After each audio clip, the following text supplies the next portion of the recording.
Hello everyone, and we are back with one more amazing chess game from the history of chess. So in this chess game we have Siegbert Tarrasch with the white pieces and his opponent was Romberg. So this was an odds game from 1893 Germany, Nuremberg. So you can see that Siegbert Tarrasch surrendered his rook on a1, and Siegbert Tarrasch needs no introduction, but he was a German chess master and one of the strongest chess players of the late 19th and early 20th century of chess. Okay, so let's see what happened in this chess game. But before starting, we can also include this chess game into our list of 100 must-see chess games of all times. Every chess player must see this masterpiece. So this is one of the must-see 100 chess games of all times, in my opinion.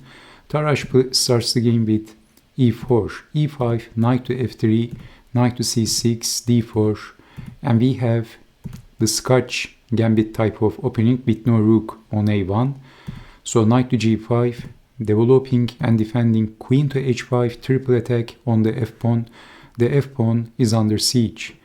Castling f4, queen to e8, and Tarrasch castled. d3 check, moving the king and capturing the pawn and developing the knight with defending. So d6, liberating the bishop, and f5, closing the door, and f6 can be next for white, undermining black's king safety and the knight. So knight to e5, attacking the bishop. Knight to d5 by Siegbert Tarrasch, sacrificing the bishop for the attack. The first beautiful move, the first very exciting move, and black played king to h8. Well, if accepting the sacrifice, then knight to f6, forking the king and the queen. So black doesn't want to lose the queen. If capturing, then queen takes on h6. And how to defend queen takes on h7 checkmate? Can you see a defense in this position? So there is no defense. Capturing the knight is not going to work because of f6. And how to defend now? Queen to g7 checkmate. So checkmate. This is why Tarrasch played knight to d5 and threatening to play knight to f6 if accepting the bishop sacrifice, and black wanted to avoid that, moving the king. So knight to f6 is not going to be check, but then f6, bishop to g4. This time if capturing the bishop, then pawn takes pawn with check. So if king takes pawn, then rook to f6, and black is in big trouble. So how to defend queen takes knight? If defending the knight, then queen takes on h7 is going to be check and mate.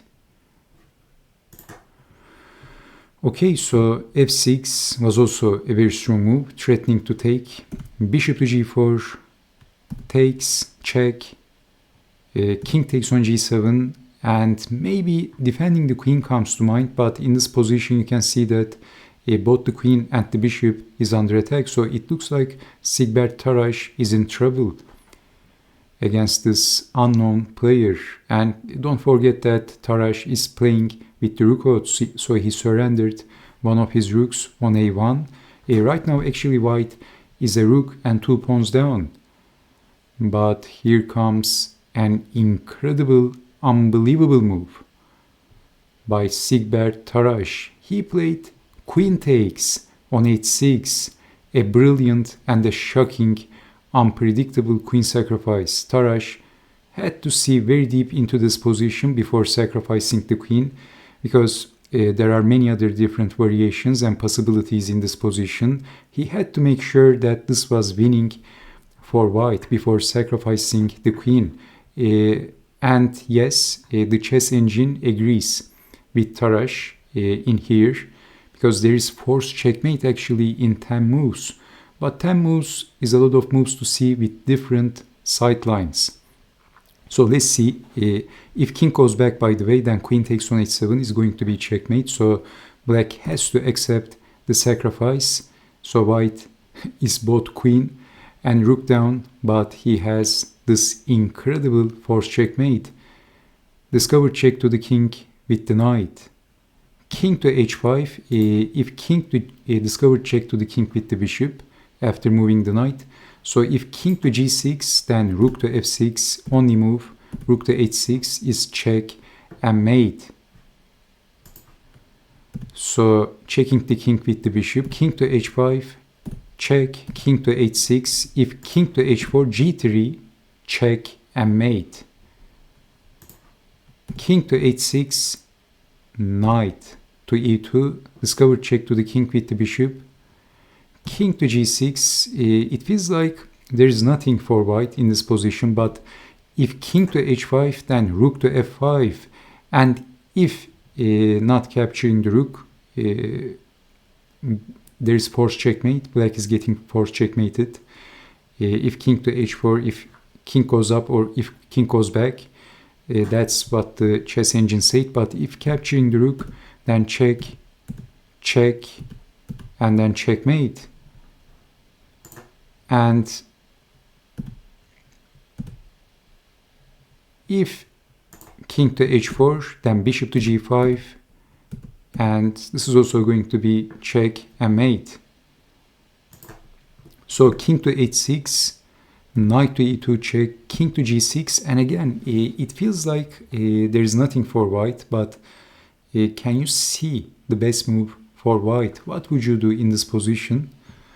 Well, it feels like rook to f6 is not possible because there is no knight on d5 supporting the rook. But in this position, look at this Tarrasch played rook to f6. He had to see all this before sacrificing the queen. It was not easy, I told you. So another brilliant sacrifice by Tarrasch, an amazing attack. King takes rook, but this forces checkmate in two moves. Again, if moving the king, then rook to h6 is checkmate. So this is forced checkmate in two moves. Bishop check, only move, and knight from 2 to f4 is check and mate. And we have witnessed one of the most amazing king hunting in the history of chess. An unforgettable, immortal chess game by Tarrasch. Let's make a quick recap for this one. It was just simply incredible. So first move knight to d5, sacrificing the bishop, but you know why. Black can't take the bishop because of knight to f6, and then bad things are going to happen to black. So look at this. Queen sacrifice. Brilliant, simply brilliant. A brilliant king hunting. So check, check, check with the rook, and check again, and then check again, checkmate. Every chess player should see this masterpiece, one of the most amazing king hunting chess games ever, and one of the top 100 must-see chess games in the history of chess. This is one of my personal picks. Okay, so thank you so much for watching, and I hope to see you again with more interactive chess games from the history of chess. Take care and bye bye.